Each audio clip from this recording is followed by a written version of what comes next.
willing to speak. It would be a good introduction and a good discussion point to just have you speak a bit about how the work came about. Because we are watching a video here that is from 2019. So that's already a few years after the Pizzagate per se happened. So there is less emotion. 2019 is also a moment where the Pizzagate is starting to get spoken about in the culture, also in the more leftist spheres. So with this delay, I would be interested to know why you decided to make this video, and also where the footage is coming from. Thank you very much. Well, actually, the film was being made in 2017 and 2018, and I'd like to also mention again that Rashid did the montage and the editing. I was the director and support system, and it came from my ideas, and I hired him as a person to help me make it. Okay, I just want to make sure that everybody knows that. I've been making the same work of art my whole life, actually. This work, one could really say that my early photography, American History Reinvented, where I created an alternative history to the one that we knew, from 1985 to 1991, which was published in an Aperture book, in which I used historic analog photographic methodology, also very important. Apparatus is the idea of a material history of photography, to create an alternative history of in the photographic archive, an alternative photographic archive, and use different techniques to manipulate those images. And the important thing about that work was that it used albumin, platinum, different kinds of tintype, all kinds of historic materials to make it even more real that you were looking at something historic, and in fact you weren't. So that was the basis of my earliest work. And I think that it manifests itself here again. It's an interest of mine. The other thing is that an artist, again, making this one work their whole life in different ways, in different manifestations.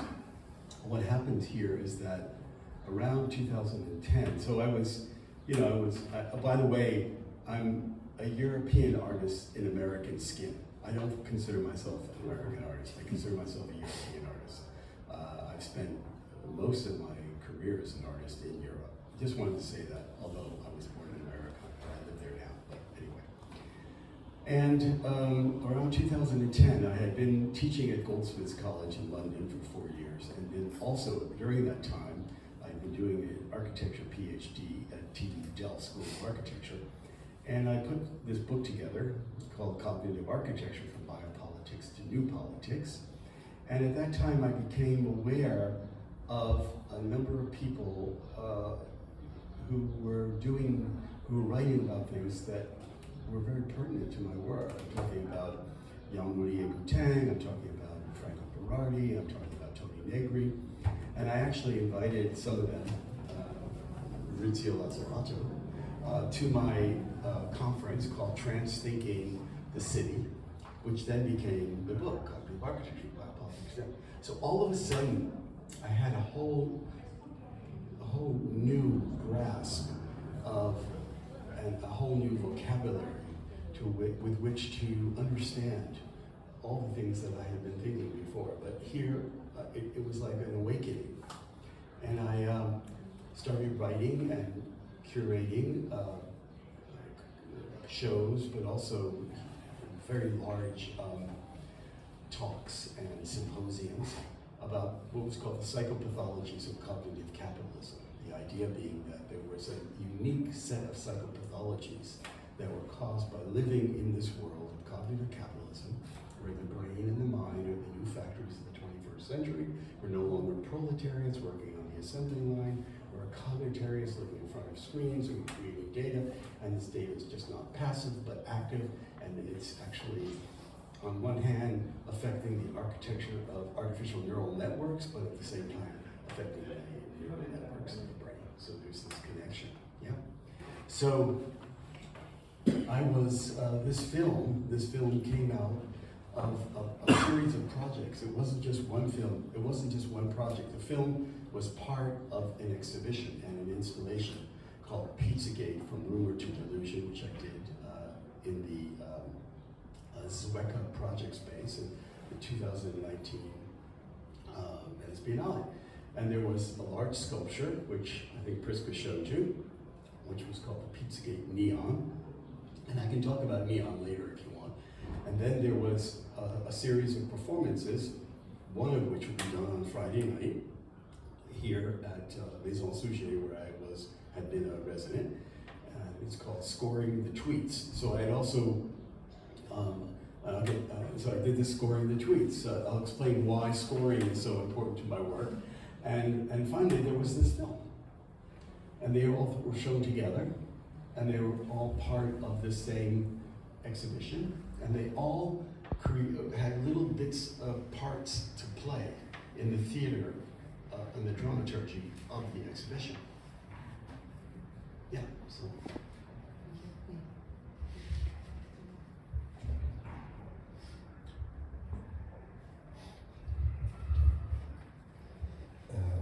There's one aspect which is very remote, actually, apparently, but I think it's not.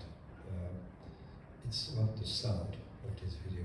Because there's a work on the sound which interests me a lot. Mm. And I say it seems to be remote, but maybe it's not. I think. Because it's about virality also. What is viral? What can become viral? And this is quite a new phenomenon, actually. Don't you remember people talked about viral information of fake news as they spread out like this in such a way 30 years ago. It's a pretty new phenomenon. And for me it's linked with the end of distance, in a way.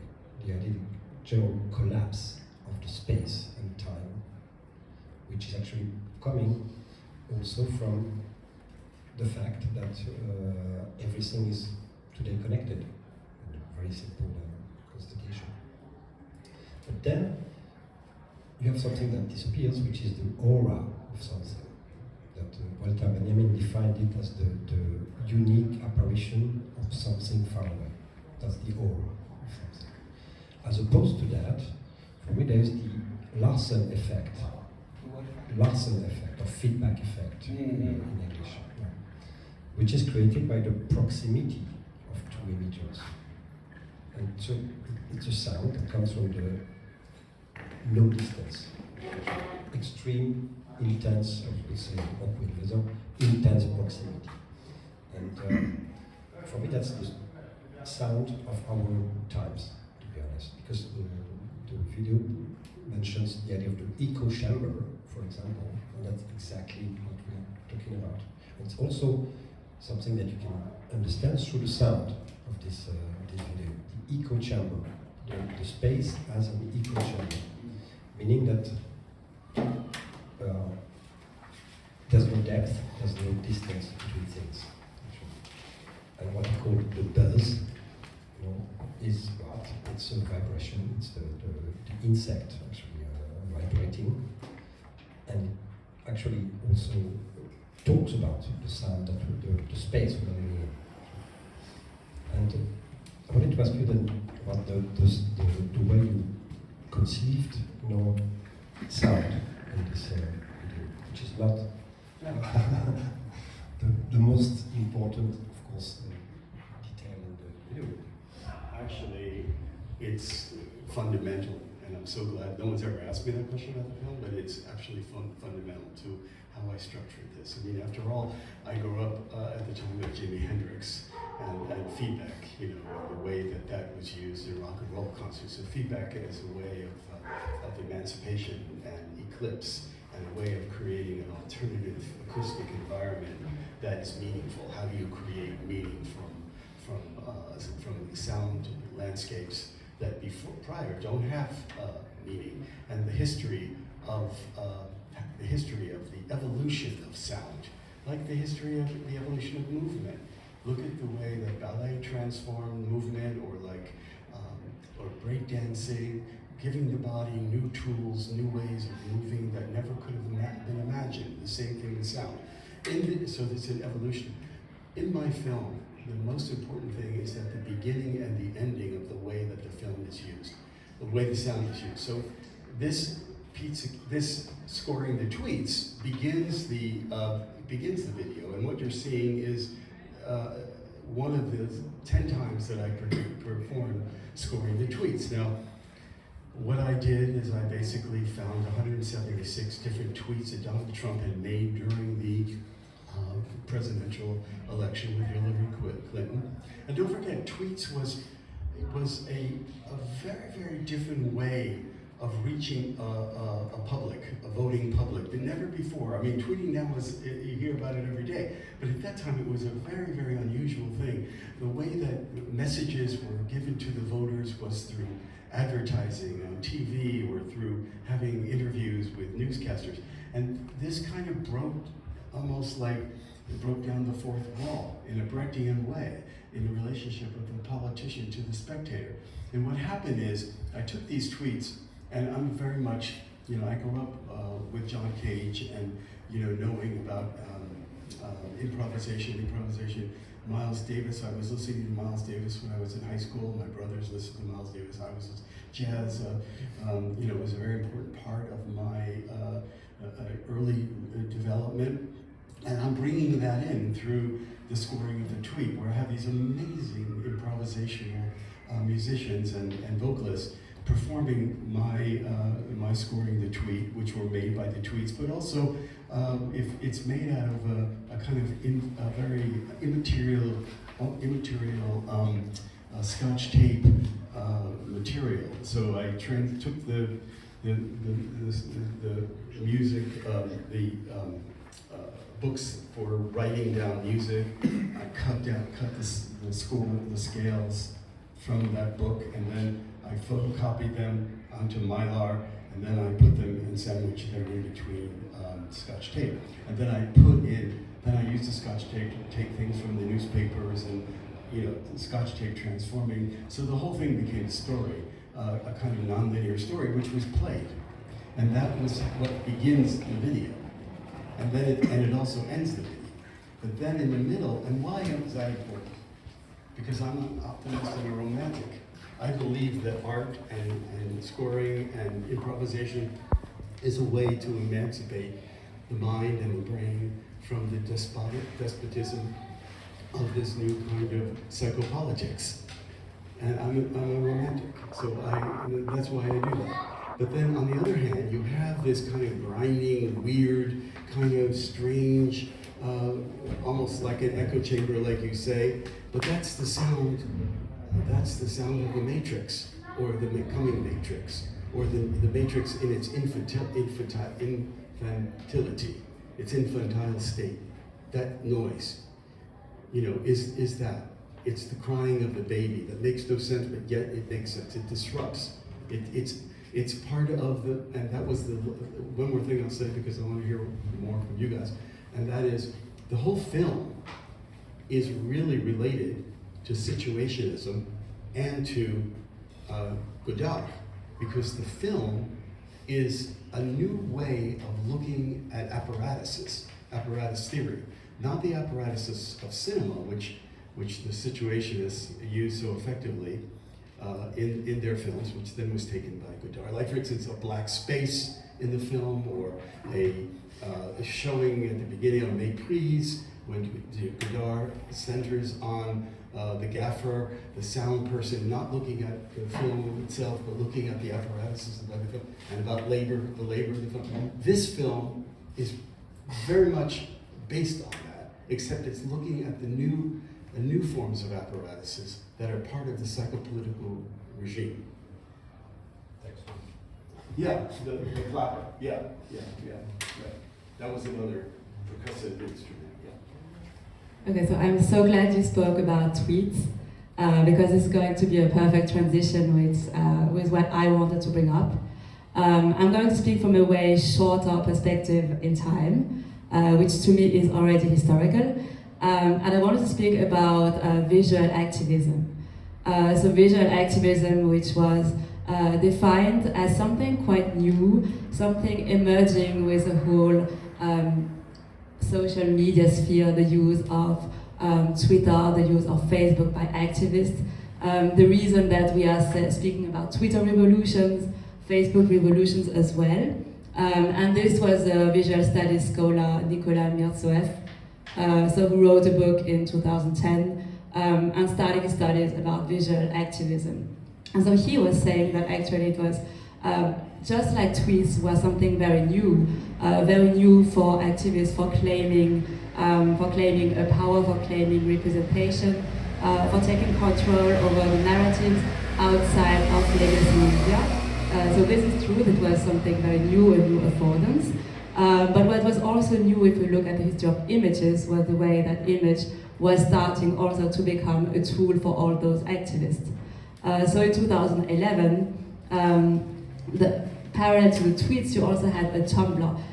You had a Tumblr that was made by the activists from Occupy Wall Street, and that was called the 99% Tumblr. Where you had all kinds of people who could post a selfie of themselves holding a sign and saying why they were part of the 99%. So it was because they didn't have housing, or they didn't have access to food, and gradually as the Tumblr grew, as you saw all those selfies, all those very different people holding the signs, you became aware that those people were having representation through the image, and that is why the image became something so important.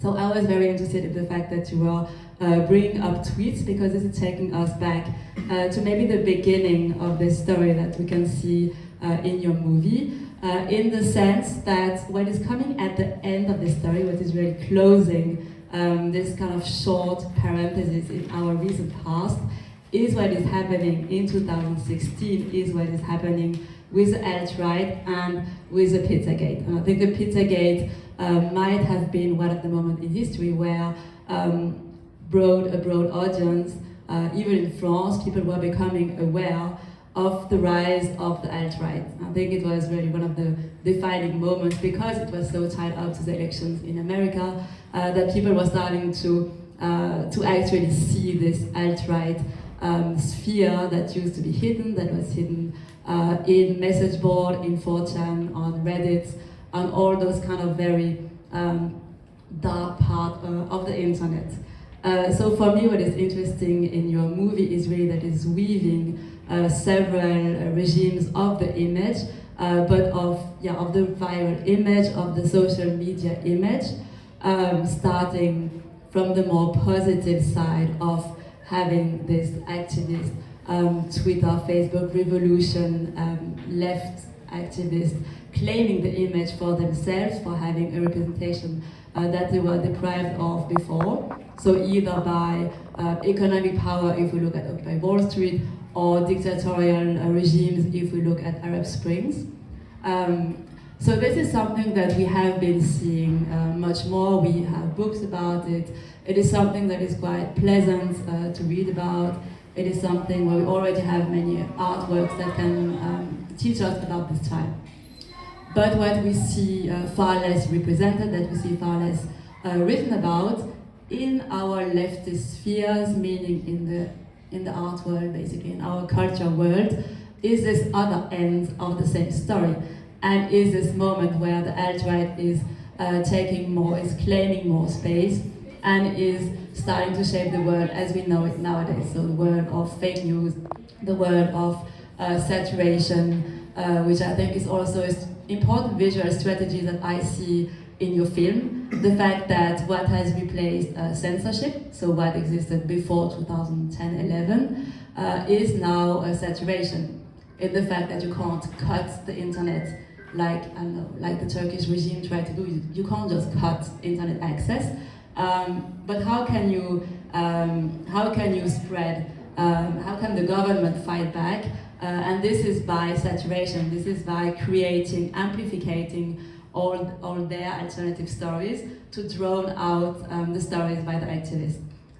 So if we think in a more visual way about maybe the kind of aesthetic that alt-right, that fake news, that this whole other internet that we now live in has produced, this would definitely be the kind of aesthetic that you are showing, meaning this proliferation of images where it's very difficult to see a single narrative emerging from that. And this is also what I get from your movie, it's very hard to focus. You have so many different image sources that are not connected, that are exactly like we would navigate in our daily life. But this saturation to me is becoming a kind of strategy nowadays. So this is maybe the first point that I see in your movie, is really a kind of very documentary way of reading image culture of a recent past. And I say the recent past because now we are again in another regime, I think, but this is really, if we want to think about today, we need to consider more closely these images from 2011 to 2016 and the movie that you made afterwards. And the second part would then, for me, also be like the moment where this alt-right sphere, echo chambers, fake news are starting to get talked about in the wider culture. So be it by theoricians writing reflective books about it, or be it by artists starting to make new works about it. And this is something where you have actually very few examples, because nobody is really willing to critically analyze what is coming out from this alt-right sphere. And I think it's extremely important if we want to deconstruct it, if we want to have the critical distance necessary to really have the works that speak about this kind of imagery, this kind of world that you do. And I think 2019 for me is a key date where we start having this kind of work coming out. So like if we want to think about writers, you have a book by someone called Mike Watson, who is interesting because he's really between, he's a curator, he's also a cultural theorist, and he wrote a book called Can the Left Meme, which is obviously, it's, or maybe not obviously, but it is hinting at something, a phrase that emerged in the Reddit forums from the alt-right, who kind of jokingly were asking the question, can the left meme? So implicitly it was, the left can't meme. The left can't meme because I think it is actually quite true, with all these message boards, 4chans and so on. The culture of the viral image is actually right-coded. And so the left, a more classical, a more maybe also Luddite left, was kind of reluctant to engage with the images of the present. And so Mike Watson wrote this book, published I think by Zero Books, so like also classical leftist press, where he was really asking the question. He returned to this phrase, the left can't meme, and asking, can the left meme? And in his book, he's speaking about everything from Adorno to video games. Or he's also taken the example of Stranger Things that I haven't seen, so I can't speak less about that. And the other example I wanted to take is an artist that maybe is, I would say, close to you in the way he's handling visual language. And it's a shame that his show is over. It's an artist called Will Benedict, that you might know. Yeah, he's a bit younger than you. And so in 2019, he started a series that he made with a journalist called Stefan Jørgensen, called The Restaurant.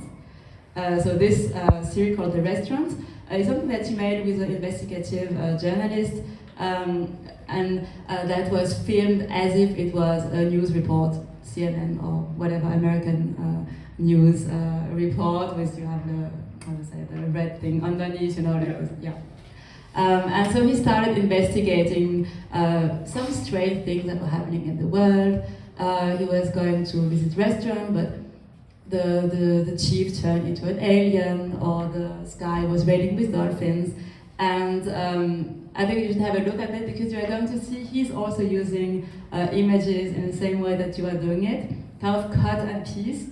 And he was also, for me, one of the early ones trying to speak about manipulation on news media and really this kind of right fear imagery. And this was also 2019, so I think it's, for me, it was kind of two interesting comparison points. So that was a bit my first approach to your movie. And I have another question for you, which would be, if we keep on thinking historically about the near present, now we are already a few years after 2019, how do you look back at your movie nowadays? Do you look back at it as maybe a historical document, which I think it can be as well?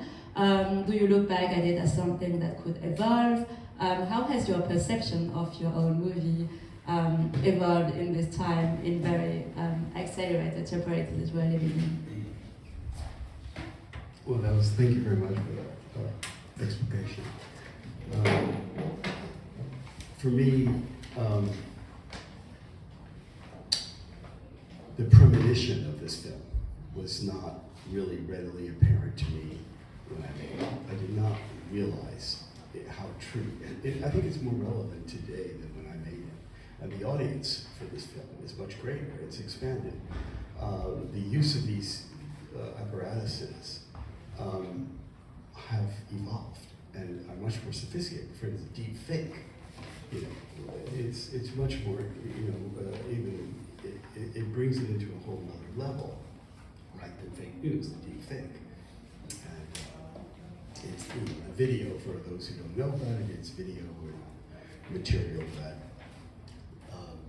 is totally created from data, visual data,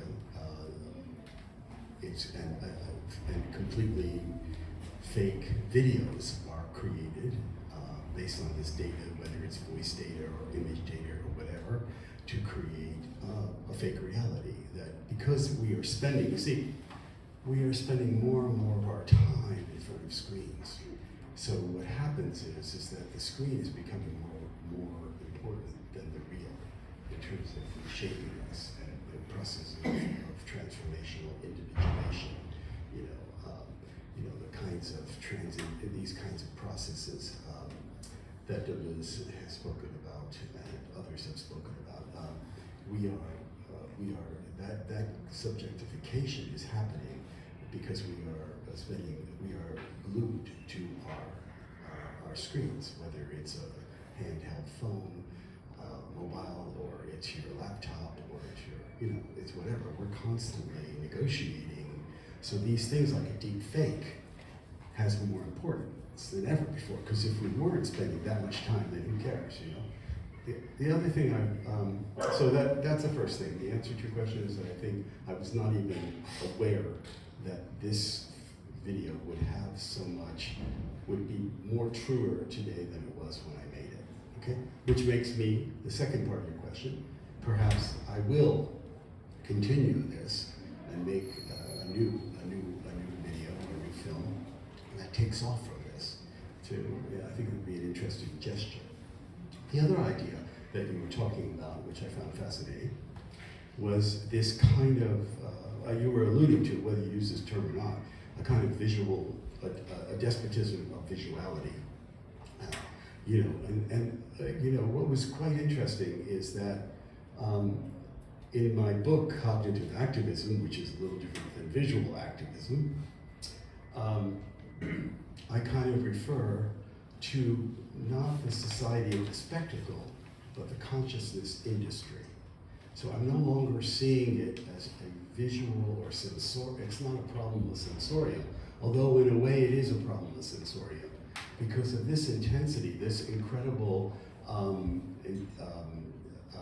the word you used was, there's so much, the density of the image field is so great that it overwhelms the capacity of the brain to make sense of it. Franco Berardi talks about this all the time. It's this kind of ratio between when the acceleration of the sensorium, see, that's what's going on. There's an acceleration of the sensorium because we're spending so much time on the internet and on these screens, and that's our reality. the acceleration of technologies, of this new technological sensorium, is accelerating at such a great rate that our brains, our cognitive capacities, have no longer the capacity to deal with it. We're overwhelmed by it, that overwhelming you're talking about, you know? And then you get into kind of a Stiglerian idea of this idea of proletarialization, the making us of stupid. We get to the point where we can no longer, that's what Trump is doing. He's creating this density, because he's overwhelming the sensoriums of the public.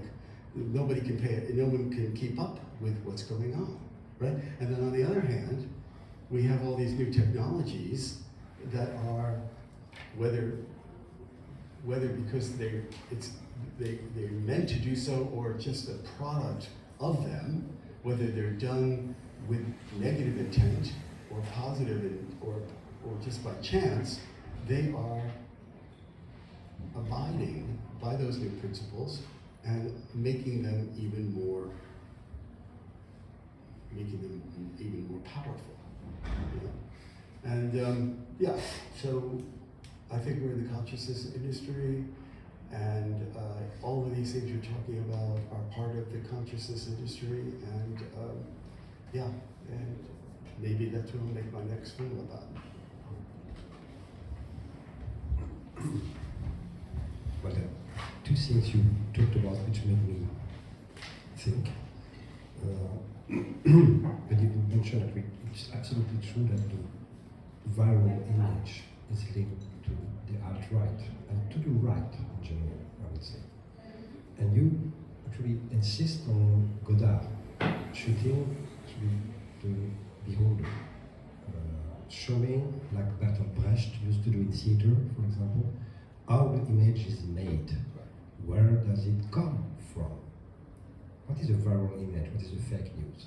It's propagated by people who don't want to know where it comes from, who have absolutely no confidence in mainstream media, as they say. Why? Because you see the sources, actually. And I think if you generalize a little bit, the aesthetics of the right is about dissimulating the sources. It's about not wanting to know where it comes from. And it's also, of course, accepting the illusions that come with it. Yeah? It's a kind of fairy world of image. This overwhelming we're talking about comes from the fact that no image is commentated, discussed, analyzed. Analysis means to decompose. And that's the aesthetics of the right for me, absolutely clearly. And being overwhelmed by images, means the disappearance of the universe of sources around us. Where does it come from? It's already in the Talmud, actually, was saying a text has no value until it's commentated. And it's same for the text, actually, for me. But what is disappearing under our eyes today is the correspondence between the text and the image. Between Jean-Luc Godard, you need to be two to make an image. That says all, actually. If you produce images on your own, in your little studio and spread it out, that's a different culture. Yeah, and I think it's also what was very interesting that you both spoke and specifically also commented the fact that Godard was present in your movie, and I was also quite intrigued because for me it's really a very different paradigm, and I think I understood actually why it was so surprising because you just spoke about Negri very quickly about you said you were very impressed by Negri, which I am as well.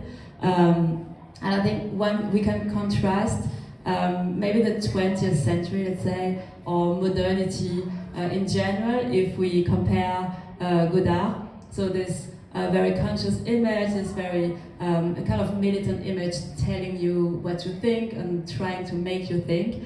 If we compare that with Negri, but Negri who wrote Empire, so wrote Empire with in 2000. I think it was an extremely prescient book that has often been misread.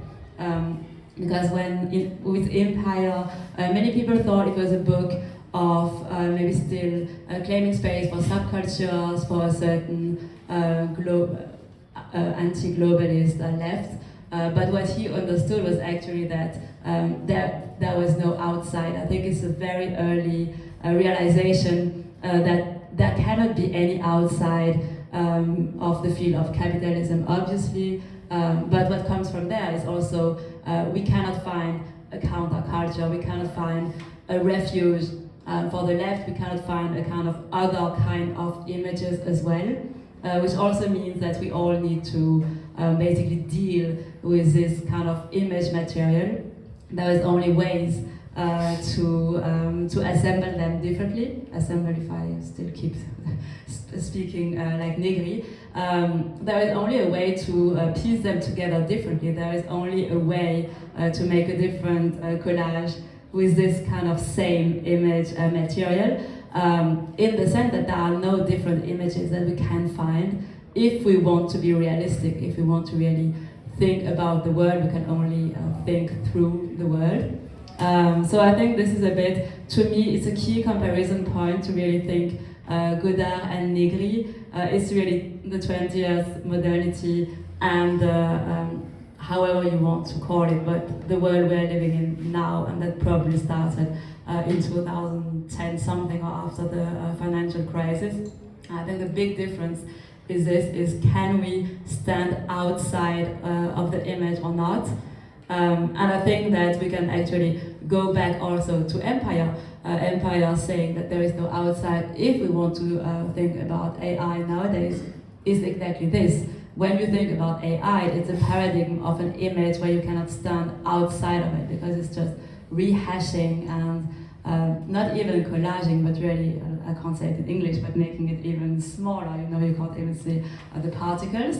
But that is really, to me, it's really realization in image culture of what the intuition that Negri and Hart had in Empire. So I think to me, it's quite interesting that you will put Godard, and also the situation is inside this huge image stream and kind of, I would say something like kind of jarring effect in the movie, something that just makes a step back, and then we have to plunge right in because we have to realize that we can't stand outside of it anymore. Would you agree? Well, I mean, besides Negri, I think Mark Fisher would be the one that I would. But Fisher is a bit more direct, so it's kind of more. Well, yeah, I mean. But it's the same position. The amazing part of that book of Empire. Yeah, Michael Hart and Negri was that was this idea of the pharmacon, which I think is why when you mentioned that people didn't really understand the book, they misunderstood the book, and I think you're right. The reason, well, first of all, I would say that perhaps Negri didn't believe in the avant-garde anymore, and maybe Godard did still believe in the avant-garde. Okay, that's the first thing. The second thing is that when you have this idea of the pharmacon, it's that just like it can be a poison, or it can be something that cures you. And that was a very important part of the book, and that is that they saw hope. They saw that all these new kinds of technology, new capacities, these new forms of assemblage, which I'm using, had an emancipating capacity. It wasn't only about that there was going to be this kind of, which has turned out to be the case, because I'm kind of pessimistic a little bit right now, but that there's going to be this overwhelming technology, and it's going to be manipulative and despotic and create all kinds of unfreedom. The major thing that I see happening between Fordism and capitalism as it goes through post-Fordism and becomes post-human, and this whole idea of humanism and post-humanism, it's not just a simple I don't mean to think of it as a simple linear